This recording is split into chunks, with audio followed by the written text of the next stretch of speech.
أعوذ بالله من الشيطان الرجيم. بسم الله الرحمن الرحيم. والمحصنات من النساء إلا ما ملكت أيمانكم كتاب الله عليكم وأحل لكم ما وراء ذلكم أن تبتغوا بأموالكم محصنين غير مسافحين فما استمتعتم به منهن فآتوهن أجورهن فريضة ولا جناح عليكم فيما تراضيتم به من بعد الفريضة إن الله كان عليما حكيما. ومن لم يستطع منكم طولا أن ينكح المحصنات المؤمنات فمما ملكت أيمانكم من فتياتكم المؤمنات والله أعلم بإيمانكم بعضكم من بعض فانكحوهن بإذن أهلهن وآتوهن أجورهن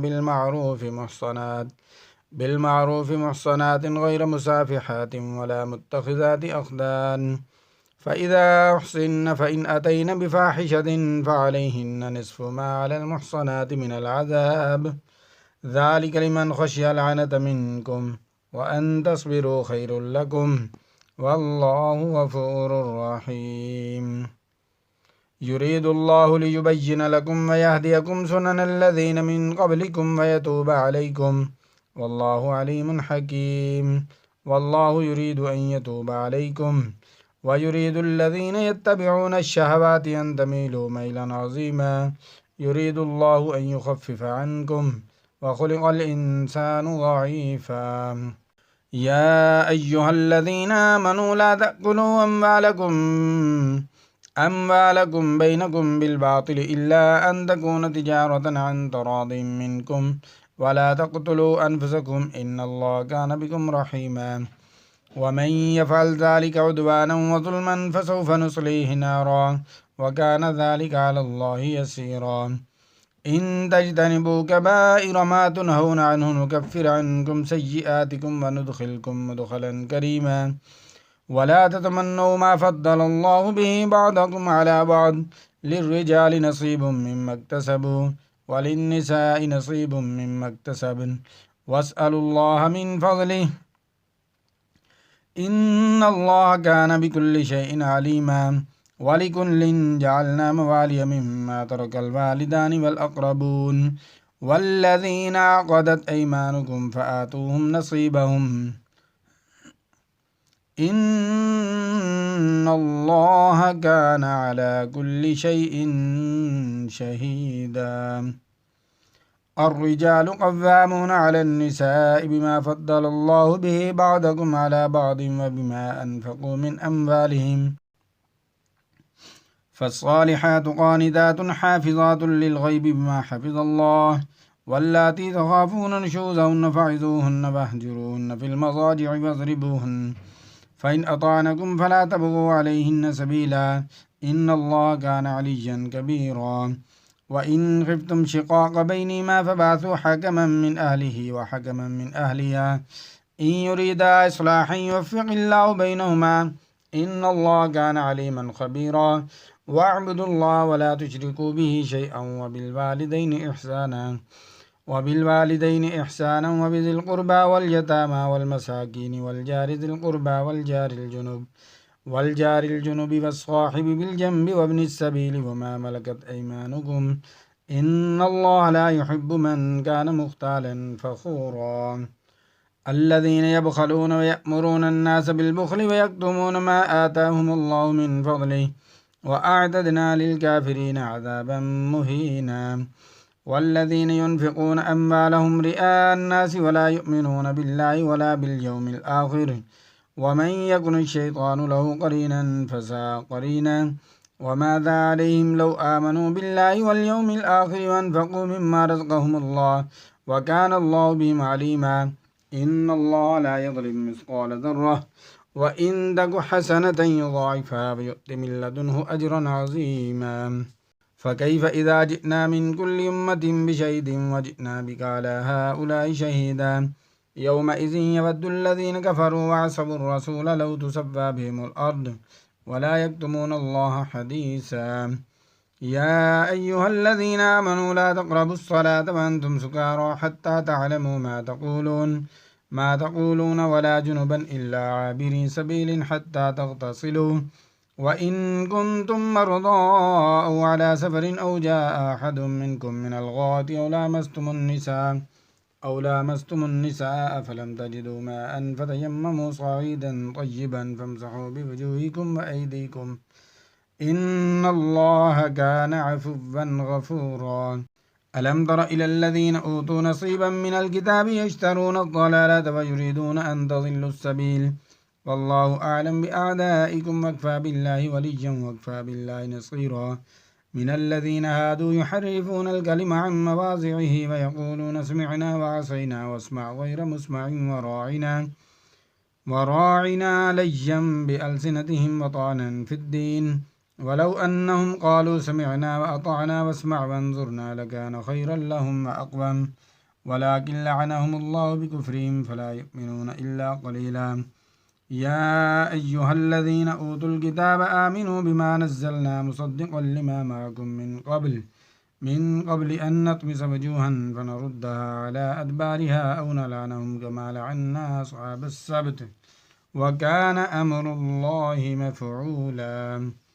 إن الله لا يغفر أن يشرك به ويغفر ما دون ذلك لمن يشاء ومن يشرك بالله فقد افترى إثما عظيما ألم تر إلى الذين يزكون أنفسهم بل الله يزكي من يشاء ولا يظلمون فتيلا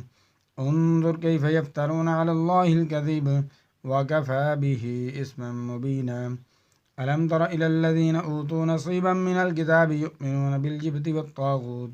والطاغوت ويقولون للذين كفروا هؤلاء يهدى من الذين آمنوا سبيلا أولئك الذين لعنهم الله ومن يلعن الله فلن تجد له نصيرا أم لهم نصيب من الملك فإذا لا يؤتون الناس نقيرا أم يحسدون الناس على ما آتاهم الله من فضله فقد آتينا آل إبراهيم الكتاب والحكمة وآتيناهم ملكا عظيما فمنهم من آمن به ومنهم من صد عنه وكفى بجهنم سعيرا إن الذين كفروا بآياتنا سوف نصليهم نارا كلما نضجت جلودهم بدلناهم جلودا غيرها ليذوقوا العذاب إن الله كان عزيزا حكيما والذين آمنوا وعملوا الصالحات سندخلهم جنات تجري من تحتها الأنهار خالدين فيها أبدا لهم فيها أزواج مطهرة وندخلهم ظلا ظليلا إن الله يأمركم أن تؤدوا الأمانات إلى أهلها وإذا حكمتم بين الناس أن تحكموا بالعدل إن الله نعم ما يعظكم به إن الله كان سميعا بصيرا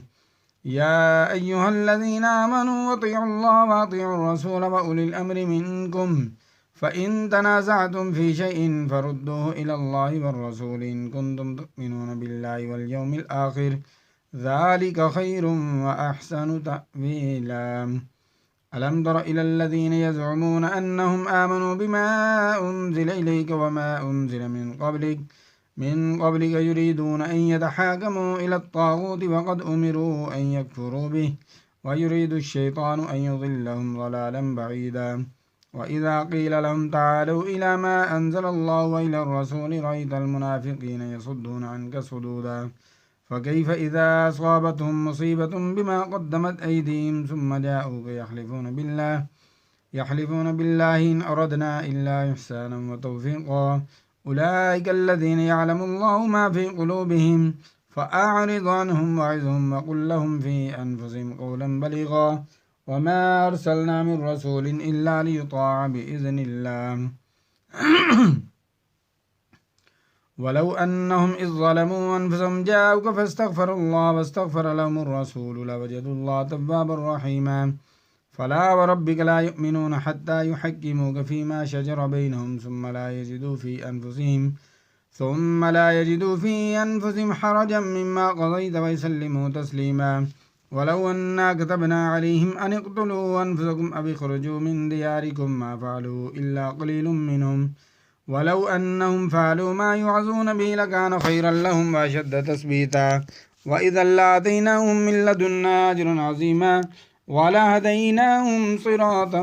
مستقيما ومن يطع الله والرسول فأولئك مع الذين أنعم الله عليهم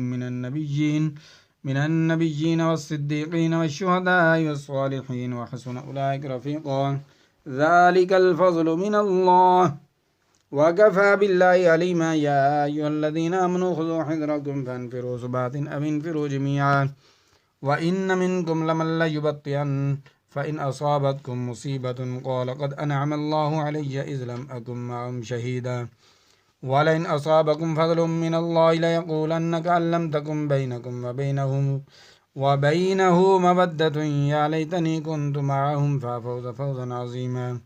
فليقاتل في سبيل الله الذين يشرون الحياة الدنيا بالآخرة ومن يقاتل في سبيل الله فيقتل أو يغلب فسوف نؤتيه أجرا عظيما وما لكم لا تقاتلون في سبيل الله والمستضعفين من الرجال والنساء والولدان الذين يقولون ربنا أخرجنا من هذه القرية الظالم أهلها واجعل لنا من لدنك وليا واجعل لنا من لدنك نصيرا الذين آمنوا يقاتلون في سبيل الله والذين كفروا يقاتلون في سبيل الطاغوت فقاتلوا أولياء الشيطان إن كيد الشيطان كان ضعيفا ألم تر إلى الذين قيل لهم كفوا أيديكم وأقيموا الصلاة وآتوا الزكاة فلما كتب عليهم القتال إذا فريق منهم يخشون الناس كخشية الله أو أشد خشية وقالوا ربنا لم كتبت علينا القتال لولا أخرتنا إلى أجل قريب قل متاع الدنيا قليل والآخرة خير لمن اتقى ولا تظلمون فتيلا أينما تكونوا يدرككم الموت ولو كنتم في بروج مشيدة وإن تصبهم حسنة يقولوا هذه من عند الله وإن تصبهم سيئة يقولوا هذه من عندك قل كل من عند الله فما لهؤلاء القوم لا يكادون يفقهون حديثا ما أصابك من حسنة فمن الله وما أصابك من سيئة فمن نفسك وأرسلناك للناس رسولا وكفى بالله شهيدا من يطع الرسول فقد أطاع الله ومن تولى فما أرسلناك عليهم حفيظا ويقولون طاعة فإذا برزوا من عندك بيت طائفة منهم غير الذي تقول والله يكتب ما يبيتون فأعرض عنهم وتوكل على الله وكفى بالله وكيلا أفلا يتدبرون القرآن ولو كان من عند غير الله لوجدوا فيه اختلافا كثيرا وإذا جاءهم أمر من الأمن أو الخوف أذاعوا به ولو ردوه إلى الرسول وإلى أولي الأمر منهم لعلمه الذين يستنبطونه منهم ولولا فضل الله عليكم ورحمته لاتبعتم الشيطان إلا قليلا فقاتل في سبيل الله لا تكلف إلا نفسك وحرز المؤمنين عسى الله أن يكف بأس الذين كفروا والله أشد بأسا وأشد تنكيلا من يشفع شفاعة حسنة يكن له نصيب منها ومن يشفع شفاعة سيئة يكن له كفل منها وكان الله على كل شيء مقيتا وإذا حييتم بتحية فحيوا بأحسن منها أو ردوها إن الله كان على كل شيء حسيبا الله لا إله إلا هو ليجمعنكم إلى يوم القيامة لا ريب فيه ومن أصدق من الله حديثا آمنت بالله صدق الله العظيم.